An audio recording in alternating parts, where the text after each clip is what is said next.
Eu quero meditar com você no livro de Gênesis.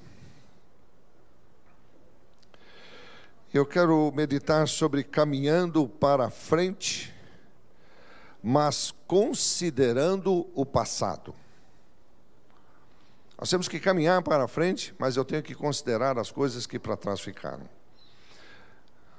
Mas de uma forma tremenda. Amém? Irmãos, é tremendo porque poder dizer, Jesus está voltando.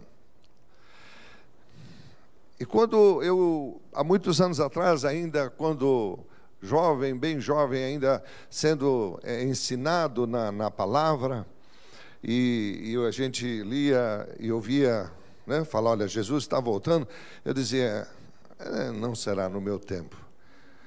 Mas como as coisas estão acontecendo, e da maneira que estão acontecendo, eu já estou mudando de pensamento. Porque os sonhos estão acontecendo, pessoas estão sonhando muito, crianças estão vendo a glória de Deus, pessoas estão novas e sonhando sonhos de Deus, visões de Deus, projetos de Deus. E praticamente não estamos mais no tempo mais de só seminário. Se você pensar, eu estava meditando e pensando nas profecias durante esses dias, esse final de semana, meditando em sonhos que muitas pessoas estão tendo e palavras que Deus está mostrando e coisas que Deus está mostrando. E se nós pensarmos que toda a tecnologia, todo o conhecimento é dessa geração, irmãos. Se nós voltarmos à geração do século XIX, do século, antes de entrar no século XX, que hoje nós estamos no século XXI, para se fazer uma viagem simples, de pegasse um dos presidentes dos Estados Unidos, o George Washington, né? Ele, para ir de uma cidade a outra, onde ele ia ser eleito, ele levou 8 dias, porque foi de carroça. Irmãos, se trouxesse César, ou qualquer um daquele tempo antigo, levaria o mesmo tempo. Hoje, isso é feito em minutos. É rápido, em pouco tempo, com avião, com carros, com tecnologia, com tudo que aconteceu.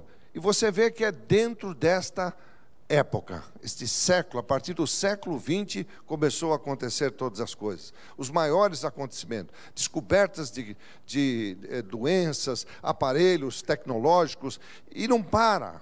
E hoje, quando um aparelho sai, daqui a um tempo, questão de meses, nem sei se está chegando a isso já, ele já está desatualizado, quer dizer, já tem um novo.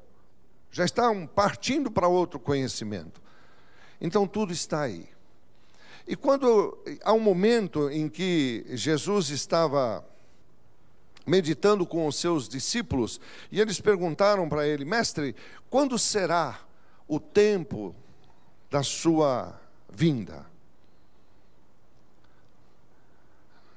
Ele não deu uma data específica, mas ele falou de acontecimentos. Ele falou, vocês vão ouvir falar muito de guerras. Irmãos, se você parar para analisar, desde a Segunda Guerra Mundial até agora, quantas guerras já aconteceram, quantas pessoas já morreram e continua acontecendo, é um absurdo. Nós estamos tão frios, o ser humano hoje está tão frio, que uma criança mata um adulto por nada. Você ensina as crianças hoje, certas religiões, a matar logo cedo. Então nós começamos a ver catástrofes e aquilo já não nos incomoda mais. Porque parece que se acostumando. Ele disse: vocês vão ver tufões, vocês vão ver vulcões, vocês vão ver terremotos, coisas do mar, guerras. Tudo está acontecendo numa coisa tremenda.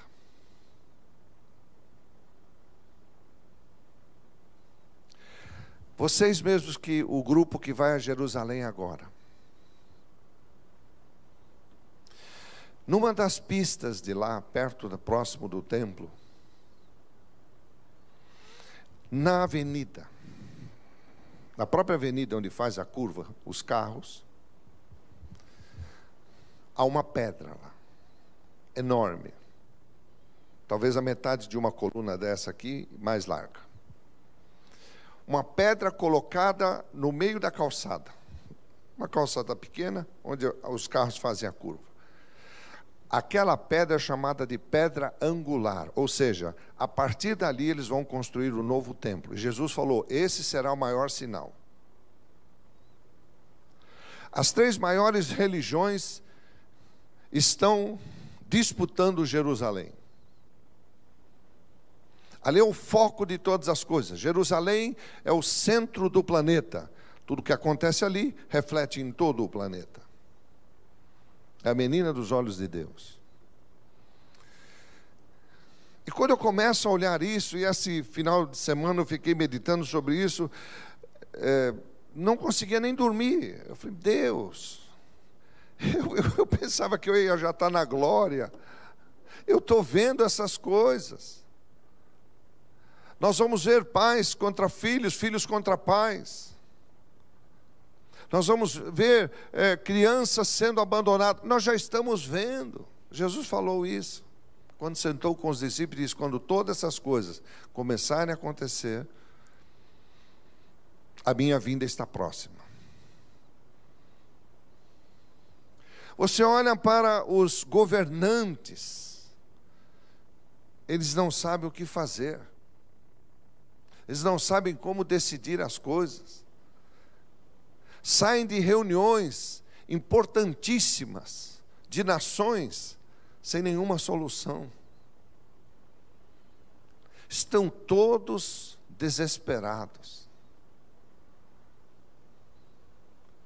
Você vê as pessoas correndo de um lado para o outro. Jesus disse assim para um profeta, e ele mostrou os últimos tempos e disse: eu vejo carros como fogo saindo da frente. Na verdade, o que ele estava vendo são os faróis do carro. Ele não tinha um parâmetro de carro, ele não sabia o que era um carro, ele nunca tinha visto um. Ele tem uma visão. Ele falou: que tempo será aquele? Que tempo poderoso será esse? Mas será um tempo terrível. Ele já teve essa visão. Teve visão das naves que estariam voando, dos aviões. Vejo pessoas voando. E Jesus disse: as pessoas vão correr daqui para lá. Você olha para as pessoas, irmãos, pegando avião, pegando ônibus, pegando isso, pegando aquilo, correndo para lá e para cá. As profecias estão acontecendo na cara de todo mundo.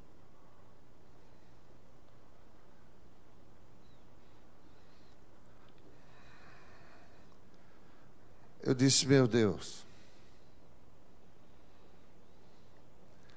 se nós estamos no limiar dos 7 anos que faltam, nós entramos agora no 5. Estamos vivendo os últimos 7 anos até 2020, até 2019, onde tudo está sendo preparado para as coisas que hão de vir.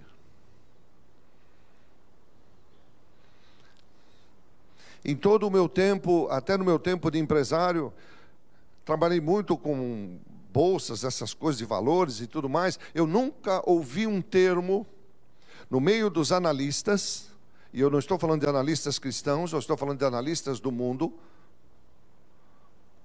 aonde eles diziam assim: seria melhor que 2015 não existisse.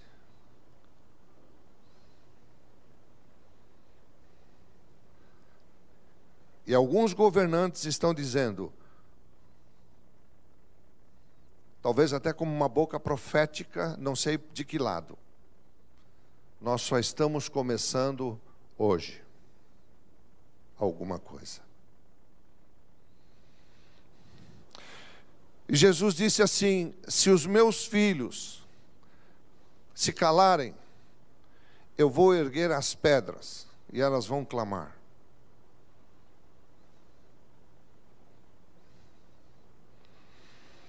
No livro de Gênesis, no capítulo 19, uma cidade está para ser destruída, porque o caos dela chegou aos ouvidos de Deus. Então diz, ao anoitecer vieram os 2 anjos a Sodoma, a cuja entrada estava Ló assentado. Este, quando os viu, levantou-se, indo ter de encontro, prostrou-se em terra. E disse-lhe: eis agora, meus senhores, vinde à minha casa, o vosso servo, pernotai nela e lavai os pés, lavai-vos de madrugada, vocês podem seguir, para que vocês não fiquem ao relento. Mas eles responderam: não queremos. Nós queremos passar a noite na praça. Mas Ló insistiu muito, e de modo que os convenceu, e foram e entraram na casa dele, e deu-lhes um banquete com pães, e eles comeram.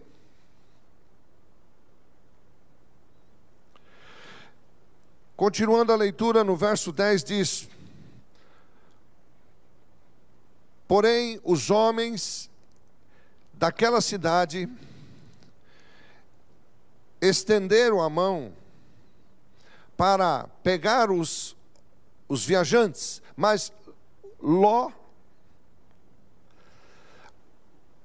é puxado por esses homens, os anjos de Deus, e eles fecharam a porta. Ou seja, eles estavam numa cidade onde o homossexualismo já estava imperando e era o caos.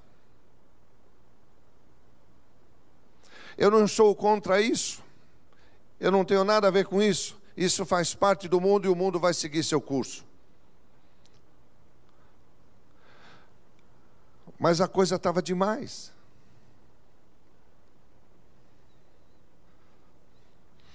E ele continua dizendo: e esses homens, verso 11, feriram de cegueira aos que estavam do lado de fora. Sabe, irmãos, muitas vezes nós estamos olhando para as pessoas parecem que estão cegas. Quando você entrega a sua vida a Jesus, não é porque você vai fazer parte de uma igreja. A igreja você vai para dar culto a Deus. Você não vai assistir culto, você vai dar culto a Deus. É diferente.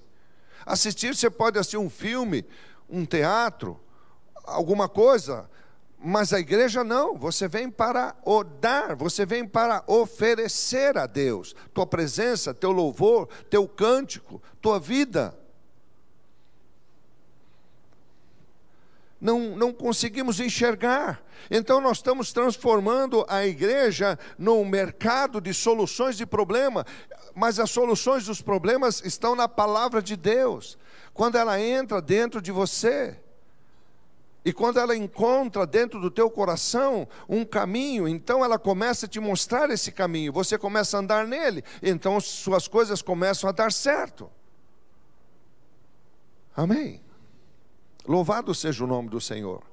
E é interessante que aqui eles fecham a porta e eles estavam cegos, desde o menor até o maior, de modo que se cansaram de procurar a porta. Queridos, quantas vezes nós estamos ligando uma TV em casa, ou algum programa, e sutilmente, através de filmes e mensagens, estão entrando dentro da nossa casa. Muitas vezes estamos dando para os nossos filhos certos videogames completamente satânicos. As escolas estão usando esses tipos de vídeos para perguntar e fazer questões.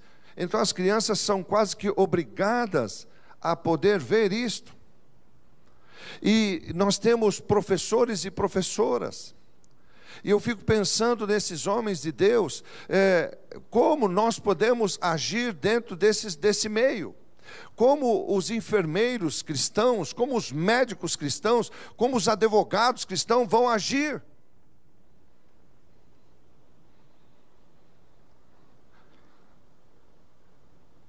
E que muitas vezes você está defendendo uma causa que está errada, mas ele é seu cliente. Então quem eu vou obedecer? Sabe, nós estamos perdendo princípios de Deus. Os princípios da adoração, irmãos, não é só ir à igreja, não é só cantar, é um modo de vida. Louvado seja o nome do Senhor. Então Deus está falando de diversas maneiras para que as pessoas possam entender os tempos que nós estamos vivendo e se preparar. Agora, se alguém, você recebe uma notícia um exemplo, por exemplo, alguém importante, até alguém do nosso governo diz, olha, eu vou visitar lá a igreja, ou eu vou visitar a sua casa, você não vai se preparar para recebê-lo? Olha, só não sabe a hora que vai chegar, nessa semana. Então você vai ficar a semana inteira se preparando. Como diz a passagem da Bíblia, daquelas noivas, que eram 10 noivas, mas eram 5 prudentes, e 5 não eram prudentes. Porque 5 estavam preparadas para passar o tempo que fosse, até que o noivo chegasse, mas as outras 5 não. E nós estamos ouvindo o tempo todo dizendo, Jesus está voltando, e o que nós estamos fazendo para se preparar para isso? Como eu estou me preparando? Como eu vou me preparar para poder receber o Senhor dos Senhores?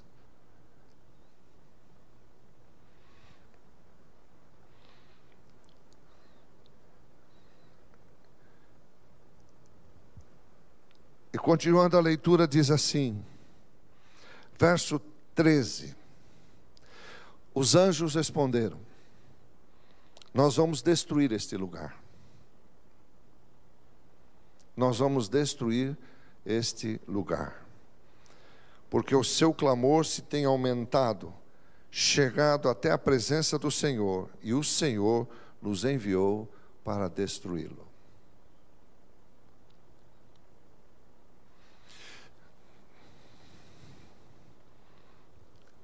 Deixe-me falar uma coisa. Ló, diante de um anúncio desse, e saísse correndo pela cidade dizendo, gente, essa cidade vai ser destruída, vamos procurar nos arrepender, fazer alguma coisa tal, adiantaria? Não. As pessoas estão desesperadas, correndo atrás disso, correndo atrás daquilo, e achando que campanhas vão resolver seu problema. Não vão resolver. Muitos vão passar por muitas dificuldades, muitas lutas. Outros terão problemas que é para a glória de Deus. Mas nem tudo é para a glória de Deus. Vão passar problemas sim. Muitos vão escapar da morte, porque é para a glória de Deus. E outros vão passar pela morte. Nós temos que entender essas coisas. Louvado seja o nome do Senhor. Como eu estou me preparando para receber o meu Senhor? Agora ele chega e diz assim, olha, eu quero que você prepare, porque nós vamos destruir todo esse lugar. Então, no verso 17 diz, havendo-os levado para fora, disse um deles, livra-te, salva a tua vida, não olhe para trás.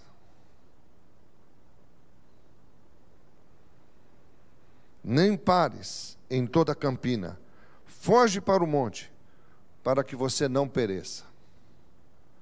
O anjo está dizendo: pegue as suas coisas e corra. Irmãos, nós ouvimos no noticiário há dias atrás, um tufão que veio a mais de 250 km por hora, talvez uma categoria 5, destruindo tudo e varrendo tudo. Aquele povo não teve nem tempo de ter nada. Só sabia que estavam se formando nuvens, mas não sabia que tipo de tufão iria se levantar. Quantos países hoje estão à mercê de vulcões, de lugares que serão abalados por terremotos? Eles sabem que vão acontecer, mas sempre pensam: não será no meu tempo. Então, e ficam lá.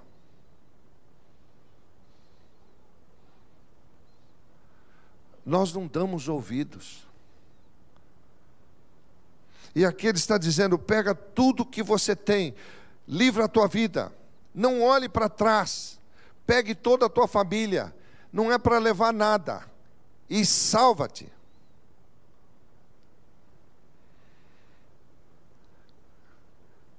Ainda Ló responde: assim não, meu senhor.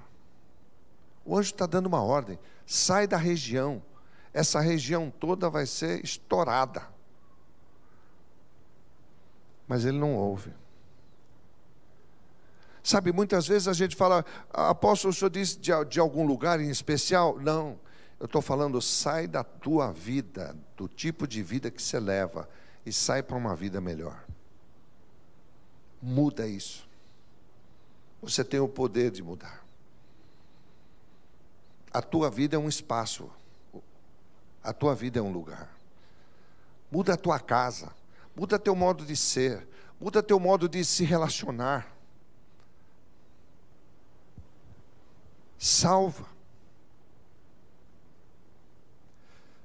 E aí ele diz mais: não, assim não dá, eu não vou conseguir chegar lá. Eis que o teu servo achou mercê diante de ti, e engrandeceste a tua misericórdia que me mostrasse, salvando a minha vida. Não posso escapar no monte, pois receio que o mal me apanhe pelo caminho e eu morra. O anjo está dizendo: dá tempo, corre.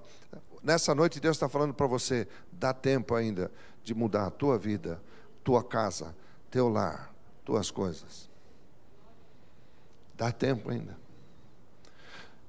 Mas ele começa a olhar e a duvidar e dizer: não, eu não posso correr para aquele lugar que o Senhor está me mostrando, porque se vai ser destruído, eu vou ser destruído no caminho. Mas o anjo está dizendo: tua vida será salva.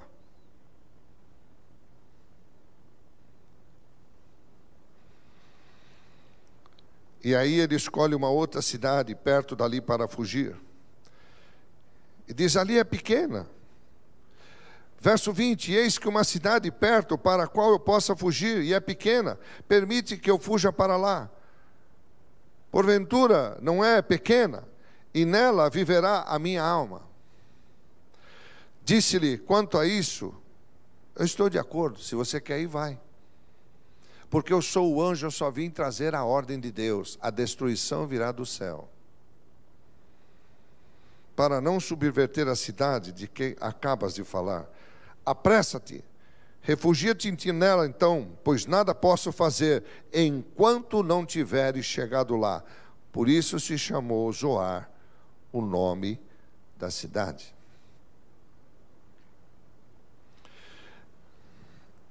E assim que o sol e a terra, sai o sol sobre a terra quando Ló entrou em Zoar, e fez o Senhor chover enxofre e fogo da parte do Senhor sobre Sodoma e Gomorra. Mas ele havia recebido uma ordem: não olhe para trás. Não olhe para trás. Muitas vezes a gente está olhando para trás, e a única vez que você veja na Bíblia quando Deus manda olhar para trás é para lembrar das bênçãos que Ele tem nos dado. Mas não podemos caminhar olhando para trás. Temos que ir para frente. O que era história já foi. Agora vamos para frente. vamos para uma nova jornada. A ordem foi dada para toda a família. Mas aqui no verso 26 diz: a mulher de Ló olhou para trás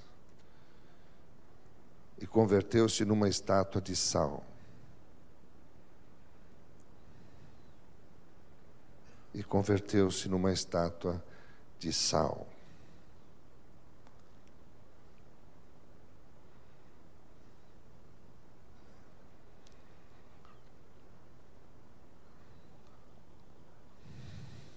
Sabe, irmãos,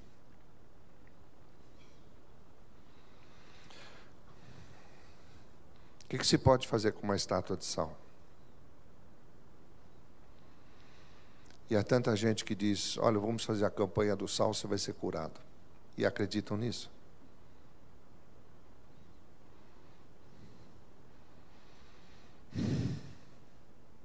Onde nós vamos parar com isso?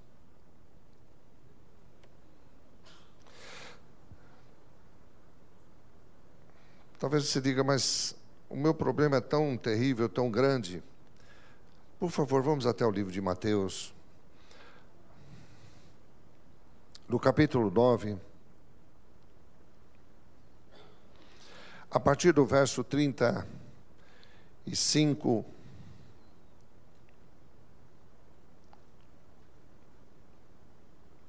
Eu quero chamar a sua atenção um pouco antes, no 27. Partindo Jesus dali, seguiram-no 2 cegos, clamando: tem compaixão de nós, filho de Davi. Tendo ele entrado em casa, aproximaram-se os cegos, e Jesus pergunta para eles: credes que eu posso fazer isso? Sabe, essa é uma pergunta tremenda. Será que você crê que Deus é capaz realmente de mostrar resultados na tua vida? Talvez de tudo que foi lhe roubado, e Deus quer restituir de uma forma diferente. Amém? Deixe-me falar uma coisa. Muitas vezes nós não entendemos a palavra restituir. Senhor, restitui minhas coisas, tal, né? Nós não entendemos muito bem isso. Mas eu posso dar um pequeno exemplo. Vem um ladrão, e talvez entre num lugar lá do imóvel, e digamos que roube a TV. Aquela TV foi vendida, ou foi quebrada, ou foi não sei o que, tal. Mas só que você tem um seguro. E o seguro vai fazer o quê? Vai restituir o aparelho que foi roubado. Mas é o mesmo aparelho? Então, fala para quem está do teu lado: é isso, querido. Restituir são coisas novas. Sabe, a gente fica pensando em restituir, pensa: vou ter de volta aquilo lá. Não. Restituir significa que eu poderei ter novamente algo que foi roubado, mas não aquilo que foi roubado. Aquilo que foi, foi. Agora Deus vai trazer uma restituição. Amém? Quando nós falamos em avivamento, nós estamos pensando que vai entrar uma nuvem, como entrou no tempo de Salomão, e ninguém vai poder ficar em pé. E avivamento não é isso. Amém? Eu quero que você pense numa coisa que Deus quer falar para você, e Ele precisa falar com você e te mostrar algo que você possa entender. Então eu quero que você me fale de uma fruta que é diurética. Melancia. Concordo com a melancia. Pessoal de trás também? Pessoal da melancia? Muito bem. Então, Deus quer te falar da melancia. Mas você nunca viu a melancia na vida. O que ele vai fazer? Ele vai pegar algo que você já conhece para te falar daquilo. Mas ele não está falando da melancia, ele está falando que aquilo é diurético para o seu corpo. Vou explicar. Deus estava falando de reinos. A Bíblia diz que Daniel era um homem de Deus, estava orando, estava tendo uma visão poderosa, mas não era para aquele tempo. Era para um outro tempo. Então ele dá para Daniel uma visão, que bate com o livro de Ezequiel, e que bate com o livro de Isaías, e que bate com o livro de Apocalipse. Para poder entender a visão de Daniel, você precisa desses 3 livros. Então ele mostra uma estátua, com cabeça de ouro, peito de prata, bronze, ferro e pés misturados com barro e ferro. Daniel, quando viu aquela estátua, pensou, uma estátua. Mas aquilo não se tratava de uma estátua, se tratava de tempos e reinos. Então Deus fala para Daniel, sela essa visão, porque não é para agora, Daniel, você não precisa entender, você só precisa escrever. Não é para o teu tempo, não é para agora. Então ele precisava usar uma coisa que ele pudesse entender. O que ele entendia? Estátua. Mas aquela estátua estava falando de reinos. E muitas vezes quando Deus te dá um sonho, te dá uma visão, Ele quer te falar de coisas que está ligado àquilo. Então se Ele tem que te falar da melancia, Ele tem que te mostrar, você nunca viu e não entende o que Ele está falando, Ele tem que te mostrar algo semelhante, mas Ele está falando ao que está ligado àquilo. Então Deus está falando de tempos e propósito, irmãos. Nós precisamos aprender a decifrar visões e sonhos.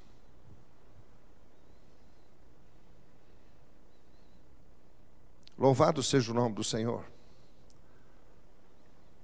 Quantas vezes muitas pessoas, quando tem uma visão ou um sonho, ou alguém ora com alguém e vê na mão da pessoa, ou a pessoa mesmo vê na sua mão um cajado, e já pensa logo em abrir uma igreja. E Deus não está falando nada disso.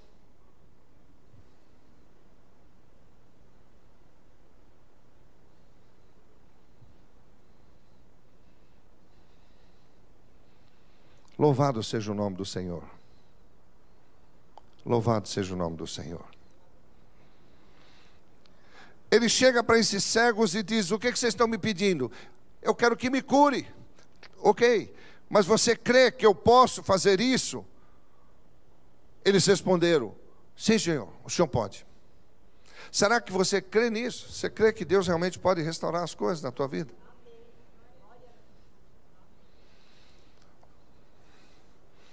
Será que a gente é capaz de crer que somos capazes de sermos curados de certas enfermidades que nos incomodam? Eu mesmo pergunto para mim mesmo, Reinaldo, você crê que Deus pode curar isso assim, assim em você? E muitas vezes eu digo, Senhor, eu creio. E outras vezes eu digo, Senhor, me ajuda na minha incredulidade.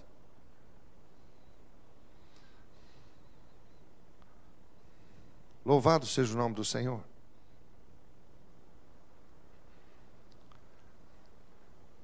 Será que você crê que Deus pode mudar a tua história? Esse é o detalhe, meu irmão. Sabe, nós temos que deixar Deus fazer como Ele quer. É que a gente quer que mude do jeito que nós queremos, e não é assim. Ele é que vai fazer a mudança. Nós só vamos dizer, eu vou aceitar a maneira como o Senhor quer fazer, do jeito e a forma que o Senhor quer fazer. Só isso. E aí eu vou aceitar. Então os cegos disseram, não, nós cremos, eu quero ver. Agora, como o Senhor vai fazer isso? Eu não sei. Então, lhe tocou os olhos e disse, faça conforme a vossa fé. Irmãos, deixe-me fazer um parênteses aqui. Você vai orar e faz um pedido a Deus. Senhor, eu preciso disso, eu gostaria daquilo, eu estou precisando de tal coisa. Então Deus diz assim: está bem, será dado como você crê. E aí? E se muitas vezes nós não estamos realmente crendo, nós estamos descansando no Senhor, dizendo assim: faz a tua vontade aí, cumpra a tua vontade, se der, deu, se não der, não deu. Mas você crê? Crê que é possível? Jesus diz: tá bem, então, olha, eu vou concordar com vocês estão achando que é possível, tá bom, então vai ser feito de acordo com a vossa fé. Agora, a partir dali, nós vamos observar os cegos, se eles estavam crendo ou não. E diz: abriram-se-lhe os olhos. Abriu-se-lhe os olhos. Irmão, você pegar 2 cegos, cara curado, não é para convidar esse pessoal para dar testemunho todo dia no culto? Sim ou não? Sim ou não? Você pega alguém que está morto, depois de 3 dias ele sai do túmulo. Faríamos ou não faríamos dele um pastor? O que você acha? Ele não abriria uma rede? Sim ou não, pastor? Com certeza. A rede dos ressuscitados.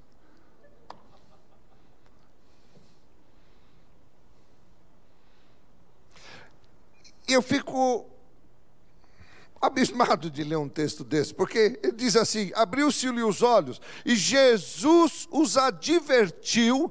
Na minha Bíblia diz severamente. Como é que está aqui? Severamente.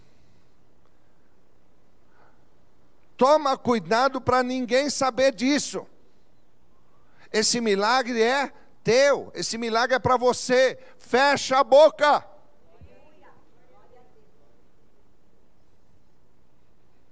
É teu, é para você, é para a tua vida.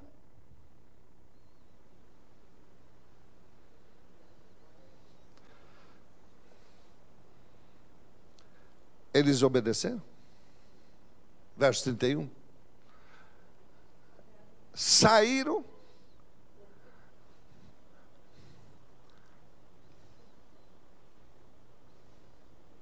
Toda a igreja tem esse tipo de pessoa. Fala: olha, eu vou te falar, mas você não comenta com ninguém.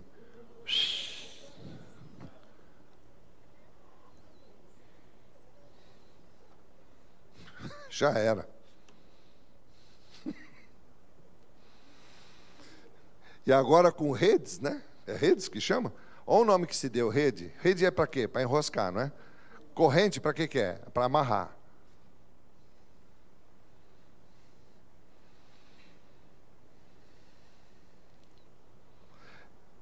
Saindo eles, porém, divulgaram-se a fama por toda aquela terra.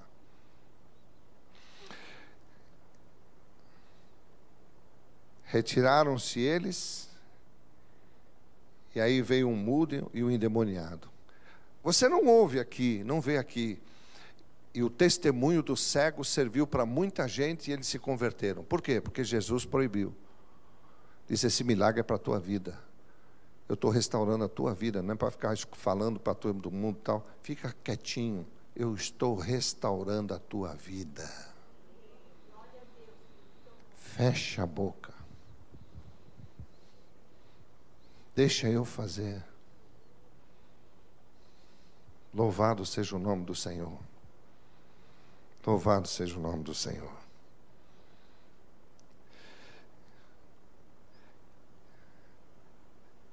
Por favor, irmãos, vamos comigo para o livro de Hebreus. No livro de Hebreus, no capítulo 10, há uma exortação ali tremenda.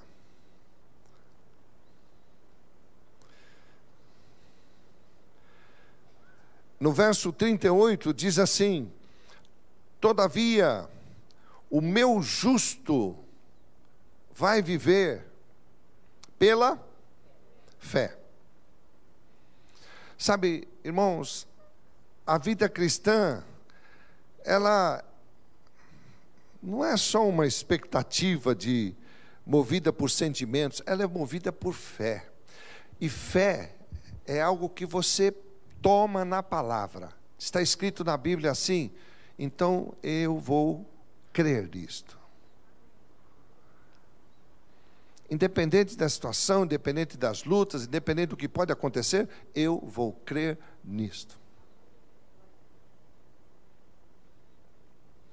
E aí ele diz assim: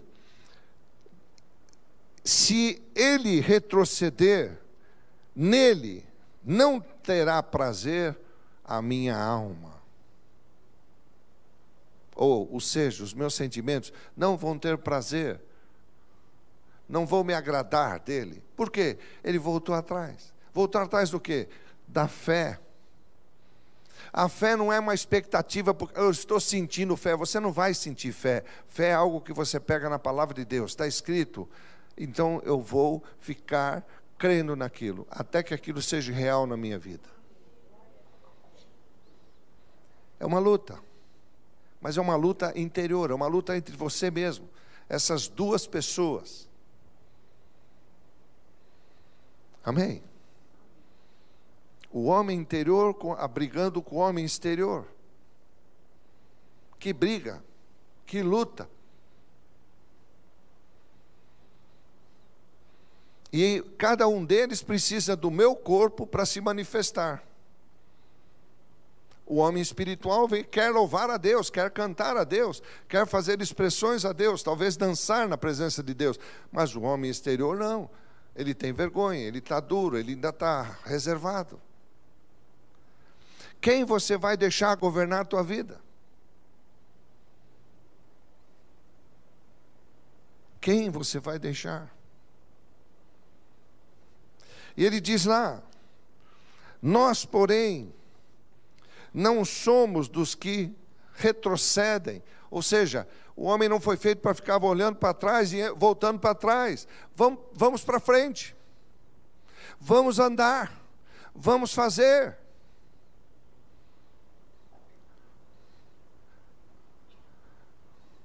Você acha que sair na rua, meu irmão, para gritar teus direitos, vai resolver alguma coisa? De jeito nenhum. Não vai resolver nada. O que vai resolver? Eu clamar a Deus. Eu me humilhar diante de Deus. A cidade ia ser destruída. Por que então todos não foram se humilhar diante de Deus? Deus, tem misericórdia.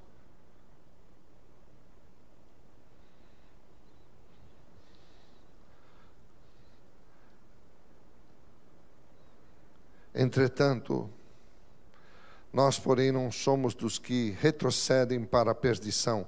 Somos da fé para a conservação da nossa alma. Louvado seja o nome do Senhor. Sabe, nós estamos vivendo um momento histórico em que a fé, ela tem sido substituída por sentimentos. Você ouve as coisas e acredita nas maiores coisas que a TV ou a internet ou qualquer outra coisa fala.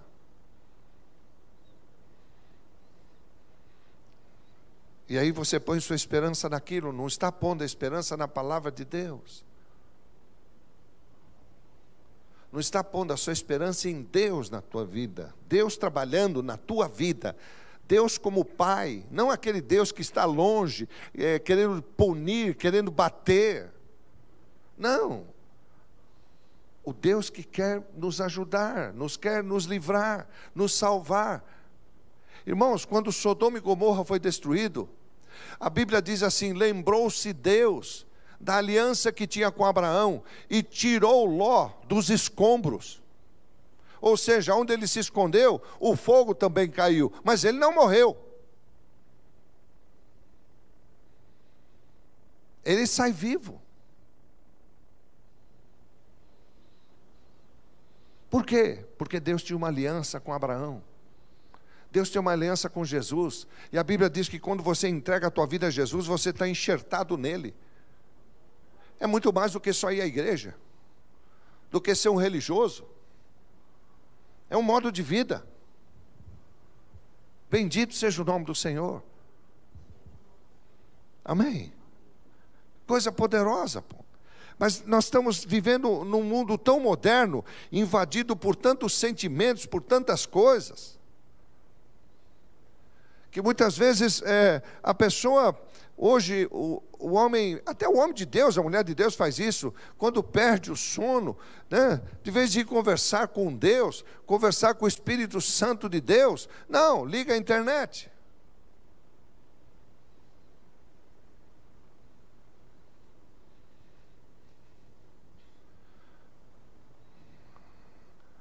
Mas eu estava ligando, mas eu estava lendo coisas de Deus. Que coisas de Deus? Um monte de bobagem lá. Cada um põe o que quer. Cada um fala o que quer. Não fala o que está escrito. E aí fica perdendo aquele tempo ali. Por que não foi orar?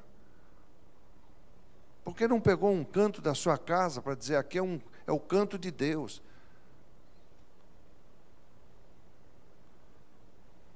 Eu quero falar com Deus. Perdeu o sono, levanta. Vai orar, vai adorar a Deus. Conversa com Ele, conversa com o Espírito Santo de Deus.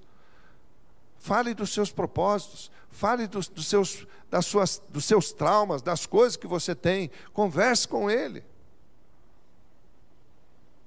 Mas nós deixamos o mundo invadir nossa casa.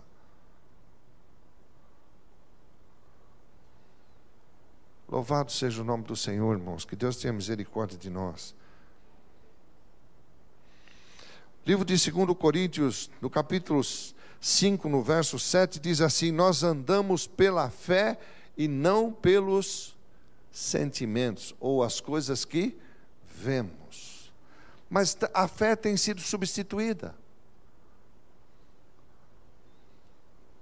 E muitas vezes nós falamos, nós estamos vendo coisas serem feitas absurdas. E ficamos quietos.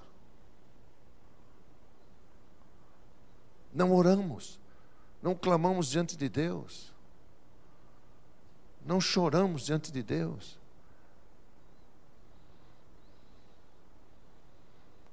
Quantas coisas vão ser ainda destruídas e quantas coisas vão acontecer, irmãos.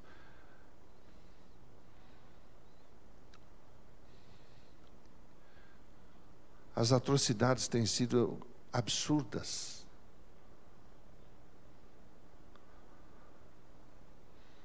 As guerras têm sido violentas.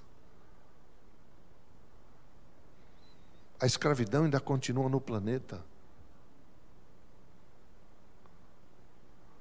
Tantas e tantas coisas.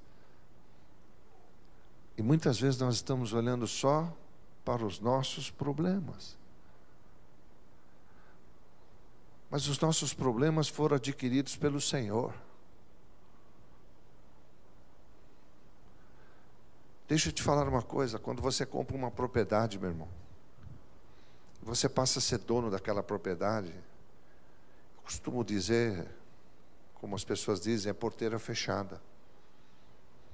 É com tudo que vem lá. Talvez você teve um casamento, é porteira fechada, meu querido. Mas eu não esperava que ele fosse assim, mas é porteira fechada. Eu não esperava que ela fosse assim, mas é porteira fechada. Vocês vão ter que agora assumir.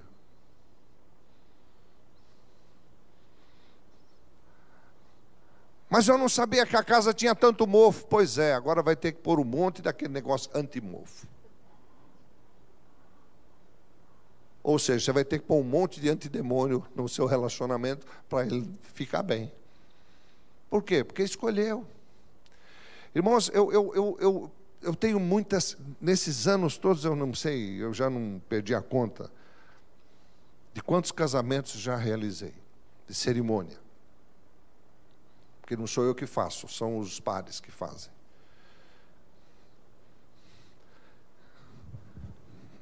Eu só digo que Deus o livre do mal. Vou em frente. E aí eu fico vendo o sorriso das noivas.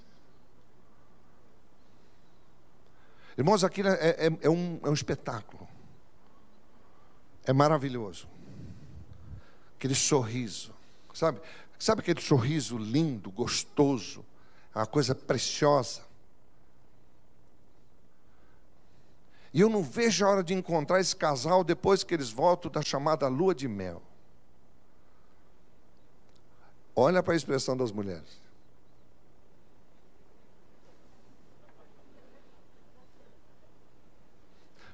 Foi para o casamento.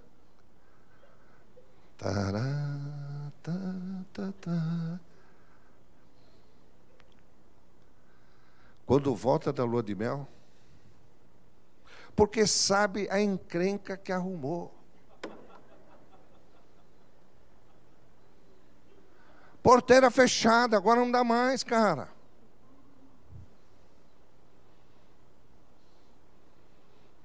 Porque criou uma fantasia. Não é assim? Eu vou fazer uma pergunta, não quero que você levante a mão, tá? Mas você vê quantas mulheres, não sei, as de hoje acho que não fazem mais isso. Creio eu, não sei. Aqui falo eu, não o Senhor. Mas há alguns anos atrás, nascia uma menina, a família já começava a montar o enxoval. Pô, é um nenê ainda, já começou o enxoval. O dia que esse nenê vai poder usar o enxoval, já está fora de moda a roupa, a toalha, tudo, já está até amarelado. Olha que bruta amarração.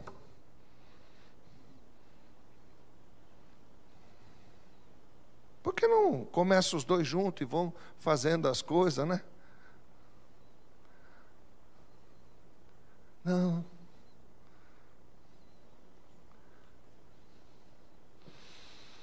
Meu Deus.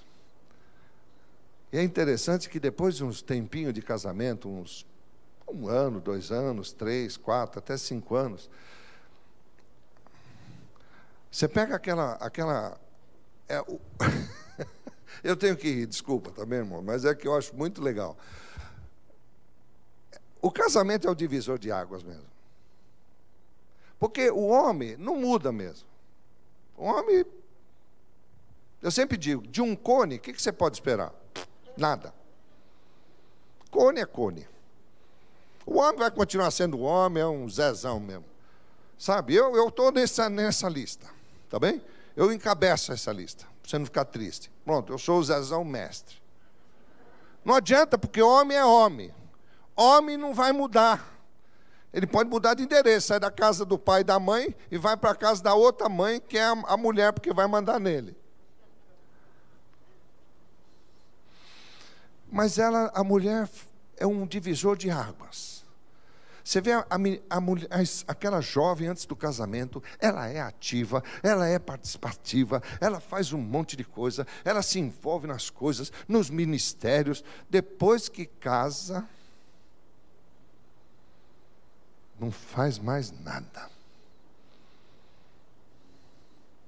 Às vezes você vai perguntar, por que você não faz mais isso? O marido não gosta. Como teu marido não gosta? Aquela coisa lá do teu lado. Cadê aquela jovem que... Acho que acabou no lua de mel. O que aconteceu? O que aconteceu com você? Você morreu? Sabe, volta decepcionada. O que houve? Está lá sentado, lá não sai do sofá. É claro que não sai mesmo. O homem não vê a hora de sair da casa do pai dele. Porque pai e mãe ficam pegando no pé. Você já fez isso, menino? Você já fez aquilo? Já estudou? Já arrumou? Ele não aguenta isso. Ele falou, eu não vejo a hora de completar a minha idade e cair fora desse negócio. Aí ele entra, vem a esposa. Primeiro doce, né? Pituca. Já arrumou a cama? Não arrumei. Não é você que vai arrumar? Não, Pituca, é você. Já tirou o negócio? Pituca, onde você deixou a cueca? Está pendurada lá no abajur. Não faz isso aí, não. E já começa, é assim, no começo é Pituca. Depois chama pelo nome, porque quando ele começa a não atender, fulano e tal. Eu já não falei isso, que eu não gosto disso, que eu não quero aquilo, que eu não desejo aquele. Aí você falou, o homem fala, meu Deus, onde eu trouxe a minha mãe junto? Para de ser mãe, seja esposa, seja mulher. Amém? E você, marido, dizer que você é vagabundo. E guarda as coisas, pô, porque a mulher também tem que ser agradada.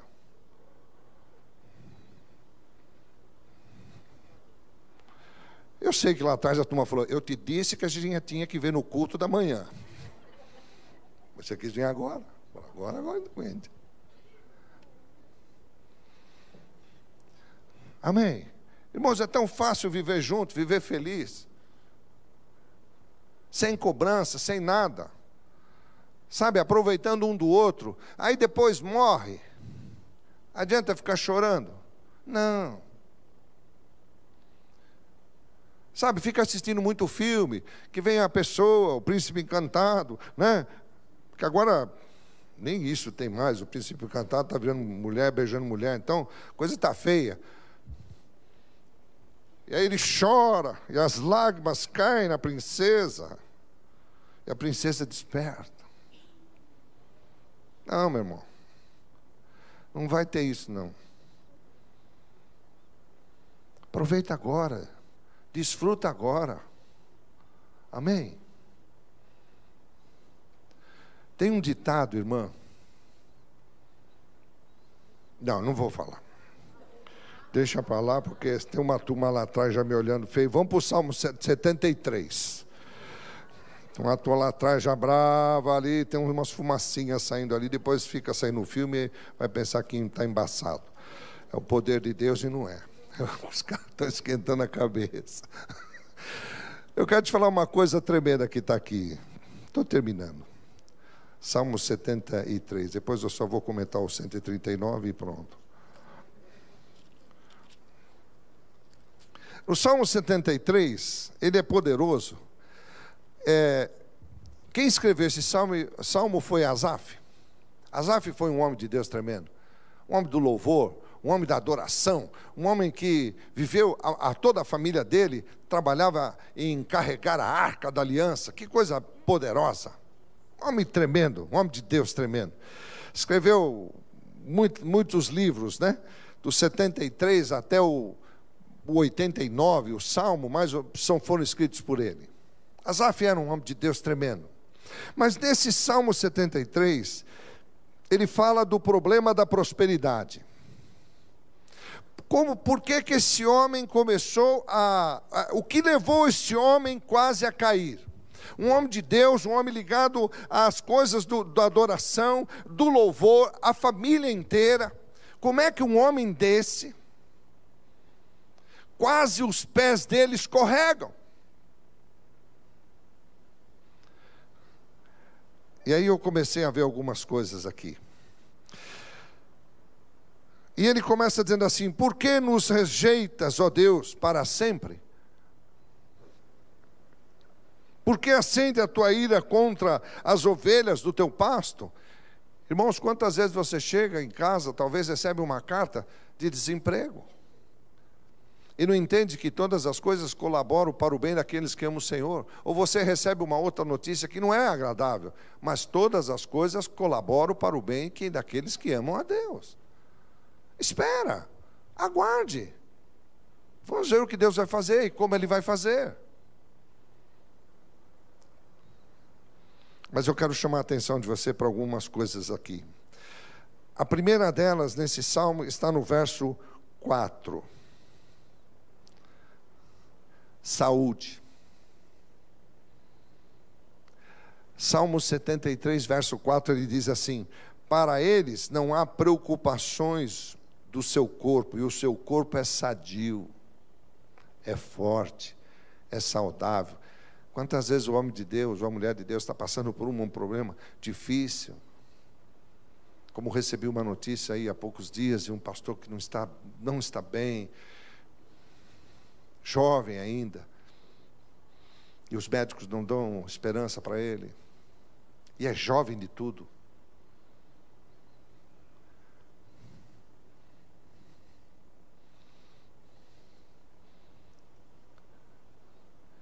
Um homem de Deus tremendo. Mas eu sempre falava para ele: querido, teu corpo não é para carne. Não coma tanta carne. Teu sangue não é para isso. Mas não ouviu. Agora está lá com um problema sério que os médicos não sabem o que fazer. Nem pregando está. Jovem de tudo. Falei, meu Deus, que situação. Que situação. Por quê? Porque tem coisas que uns podem fazer e outros não. Amém? Mas esse homem olha agora para estas coisas e diz assim: o ímpio não tem preocupação, está tudo bem com ele, não tem sofrimento, não sofre, o corpo está saudável. Talvez ele estava passando por algum problema de enfermidade, não sei. Ou alguém da família, e ele talvez estava orando e não estava vendo respostas.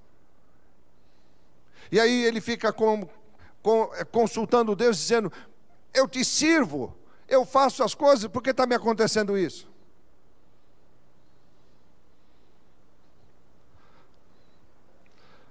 Outra coisa que nós vemos aqui no verso 5, vida fácil. Diz assim: eles não partilham das canseiras dos mortais, nem são afligidos como os outros homens. Sabe, irmãos, aqui nós vemos ausência de aflição e vida fácil. E Deus diz assim: não olhe para as pessoas, não olhe para quem prospera no teu caminho, não fique olhando para isso, cuide da sua vida. Tira os olhos de cima da vida dos outros, cuide da sua vida. Louvado seja o nome do Senhor. A Bíblia é tremenda disso, que diz: se você quer tirar o cisco do olho do teu irmão, tira primeiro a árvore que está na tua frente. Amém?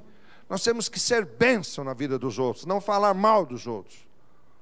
Louvado seja o nome do Senhor. Não teve aflição. Outra coisa que vemos aqui no verso 6, ele diz: daí a soberba que os cinge como um colar, e a violência que os envolve como manto. O que ele está dizendo aqui? Soberba e violência. São soberbos, são violentos. Irmãos, quantas vezes nós estamos olhando certas coisas e tendo inveja, tendo ciúmes. Ciúmes disso, ciúmes daquilo, ciúmes de cargo, ciúmes de não sei quem, ciúmes do que o outro se aproximou. Deus poderoso. Por quê? Deus falou: não olhe para essas coisas. Mas como eu não vou olhar, apóstolo? Lá na empresa, aquele camarada que não tem nada a ver, prosperou, passou meu lugar, pegou o meu lugar. E daí? O lugar não era teu então? Se o lugar não era teu, você ia ser chamado. Se você não foi chamado, então é porque não é teu. Mas é o que eu queria, mas não é teu. Senão você estava lá. E aí fica sofrendo por isso. E aí se corrói de inveja.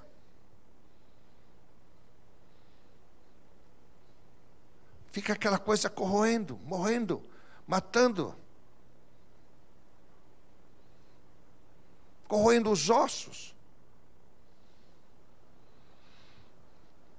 No verso 7, ele fala de outra coisa aqui: a glutonaria. Os olhos saltam-lhe a gordura, o coração brota-lhes a fantasia. Ele começou a ver isso. Aí, está vendo? Estão comendo de tudo e eu aqui, ó, só no arroz e feijão. Para que isso, irmãos? Se alegra com o que você tem. Alegra-se com o teu Deus, com o pouco ou o muito. Alegra-te com o teu Deus. Louvado seja o nome do Senhor. Ficamos olhando para lá. Tem muita gente que se converte quando vem e diz: apóstolo, olha, é minha vida antiga, eu não sei, eu acho que depois que eu fui para Deus, parece que o mundo caiu na minha cabeça. Com certeza. Você não é mais do mundo. O próprio Jesus disse: não, mas parece que ficou tudo difícil. Claro, ele disse: pegue tua cruz e me siga. É difícil, sim. Não é fácil, não. Ah, mas antes eu tinha isso, antes eu tinha aquilo. Parece o pessoal que saiu do Egito. Lá no Egito, mas no Egito você era escravo. Não, mas lá eu tinha o que comer, lá eu tinha um banheiro, aqui eu tenho um coqueiro. Ô, meu irmão, louve a Deus, que tem um coqueiro, não quer um coco na tua cabeça na hora que você está em concentração e não pode ter dispersão ali.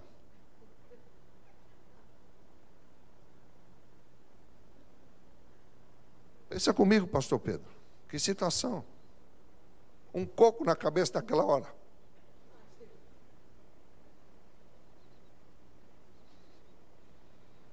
Eu não sei porque o pessoal ri de coisa que Deus criou que é tão natural. Tão natural. Você vai na Rússia, meu irmão, nos banheiros públicos, não tem porta. E todos eles não têm esse masculino e feminino, é único. Então, quem está lá no trono sentado, tem uma fila esperando você lá. Eu mesmo, quando fui lá na minha vez, eu falei: não vou conseguir. Fiquei na fila à toa. Falei: não vou conseguir. A minha cabeça travou tudo. Fechou, está fechado para balanço. Cada país é assim. Amém? Fernando foi comigo para o Zino, não foi, Fernando? Aí arrumaram um lugar lá para nós tomar banho, senão nós tínhamos que tomar banho no rio, não era? E todo mundo vendo lá. Aí fizeram uma porta lá para nós. Porta. Que porta? Aqui não tinha porta, era só um engradado. E os índiozinhos olhavam o traseiro da gente branco, então ficava dando risada. O do Fernando, então, acharam lindo. As índias não saem de trás dele. Uga, uga, buga, buga. Opa, cuidado com isso. Mas não é verdade? Sim ou não? Você gostou quando sangraram o boi lá e beberam o sangue? Não, ele ficou duro e desmaiou. Caiu duro lá. Louvado seja o nome do Senhor. Mas são costumes e tradições, irmão. E aí? Então onde é que está o problema? É no corpo ou é na cabeça? Na cabeça. Amém? Hoje não era dia de manifestação? Sim ou não? Me proibiram. Porque eu quis sair nu, não podia. Aceitavam mulheres, homem não. E até me pintar de vermelho não, verde e azul lá, aquelas coisas aí. Fazer protesto, não é? Ué, proteção não pode sair livre? Então que país é esse?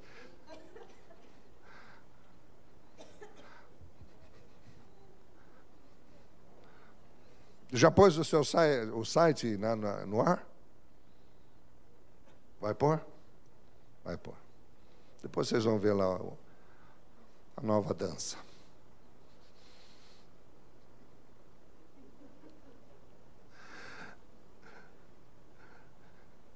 O duro vai ser pedir voto para isso.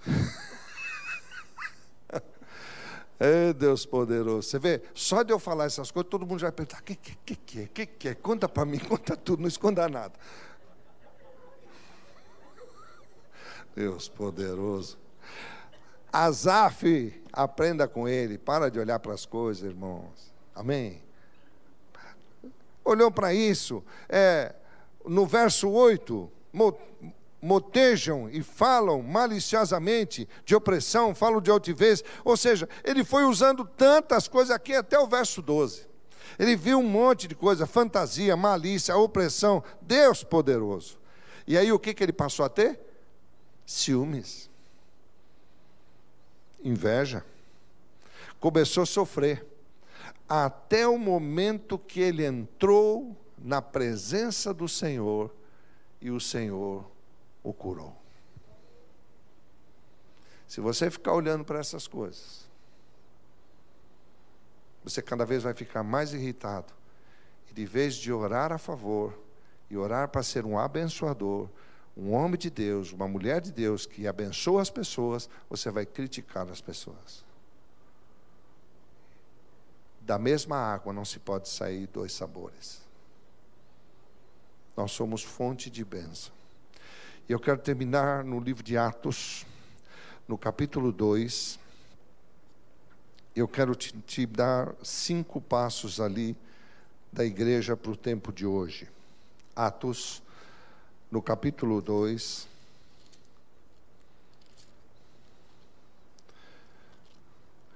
A partir do verso 37.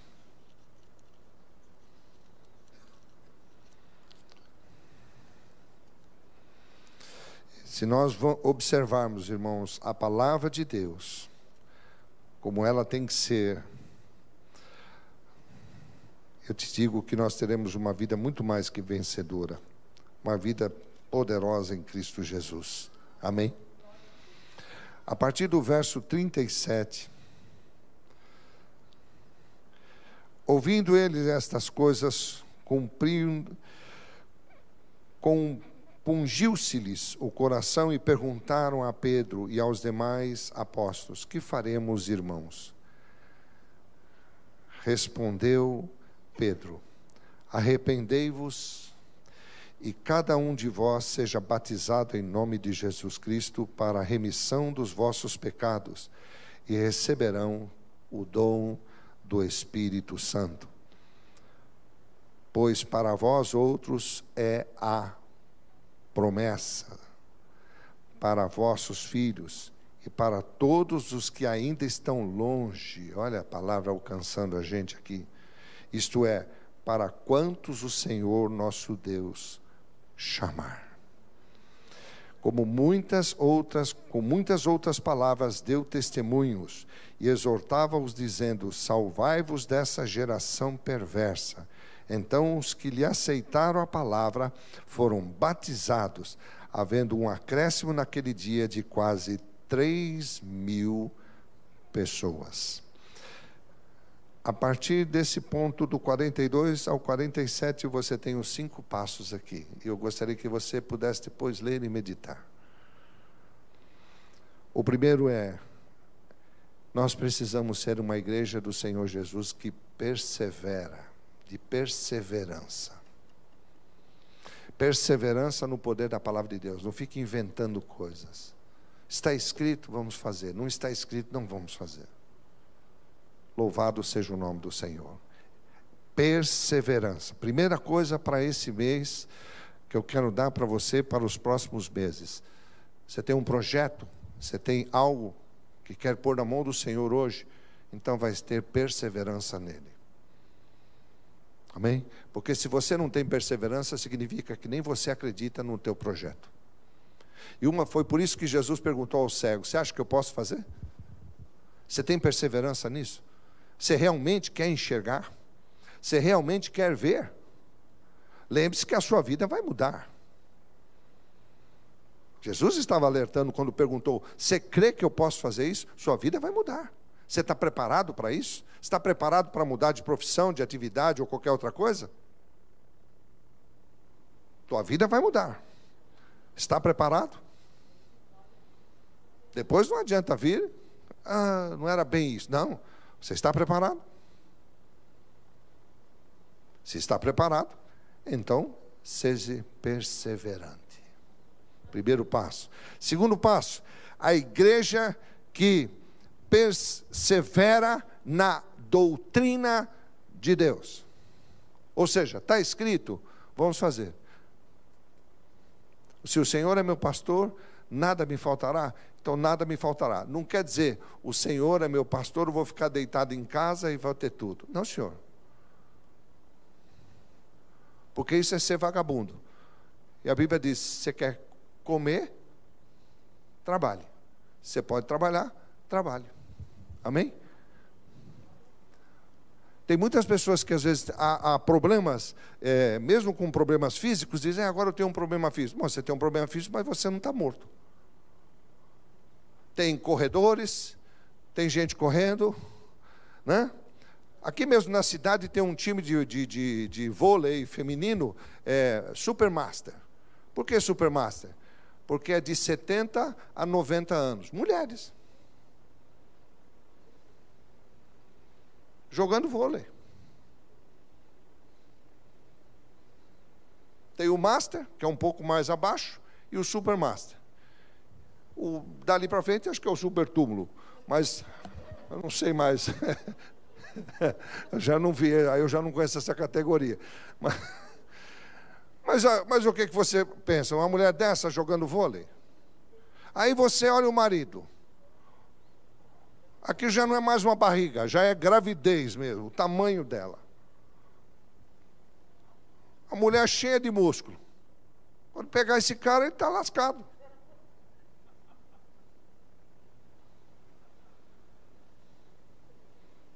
É uma cortada só, pronto. Amém? Agora você pega os homens. Fui ver os homens da terceira e quarta idade, porque agora tem a quarta idade. Para ver se tinha o time de Master ali, ou Super Master, ou qualquer coisa de Master. Encontrei jogando dominó, truco, aquele outro negócio que bocha. E como é que chama aquele negócio que joga na mesa? Snook. Eu falei, mas não tem ninguém jogando vôlei? Ah, não. Isso é muito pesado para nós. Pô, a mulher do cara está jogando vôlei, o cara está jogando truco. Ah, vai te lascar. Depois você quer ter sucesso ou quê?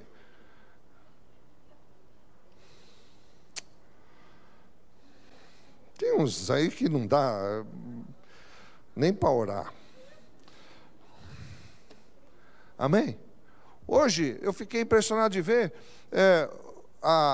os cegos fazendo torneios, descendo a montanha lá com o esqui. Coisa poderosa, pô. O guia na frente e eles vão pelo ouvido. Eu olhei aquilo e falei, meu Deus, eu enxergando, já não vou nesse negócio. Disputando torneios. Amém? Aí sai o campeão da piscina, dos que são, tem alguns problemas físicos, campeão da piscina, em natação de piscina, acho que não sei se era 50 ou metros, acho que era 50 metros, alguma coisa assim. Ele saiu da piscina sem as duas pernas. E é o campeão. E a gente com duas, com um monte de coisa, o que eu e você estamos fazendo? Para mudar alguma coisa. Pelo menos na nossa própria vida. Tomamos uma posição. Sabe, hoje pede, Senhor, me mande aquele anjo maçarico de Deus que põe um tucho de fogo no meu traseiro e não me deixa ficar quieto. E quando eu ficar quieto, ele... O Senhor, aleluia, glória a Deus, glória. Pelo amor de Deus, faz alguma coisa. Amém? Terceira coisa que eu vejo aqui. É uma igreja que tem comunhão, irmãos. Irmãos, se eu não aprender a ter comunhão com os irmãos, como é que eu vou ter comunhão com Deus? A comunhão começa com as pessoas. Se eu não sei tratar as pessoas, respeitar pessoas, como é que eu vou ter comunhão com Deus, que eu não estou vendo?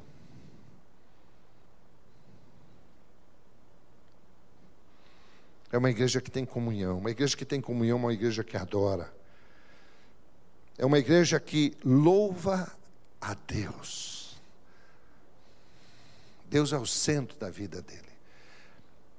É uma pessoa que não é feliz porque tem coisas, é feliz porque tem Deus. E porque tem Deus, então é feliz. E porque é feliz, quem estiver do lado vai ser feliz. Bendito seja o nome do Senhor. Tua felicidade não depende de produtos, de coisas. Porque tem tanta gente que tem tanta coisa. Amém? Tanta gente que apareceu na televisão, né? De repente, ficaram milionários da noite para o dia. Cadê esses caras? Alguns estão presos, outros estão respondendo processo, outros estão mortos nas drogas. Por quê?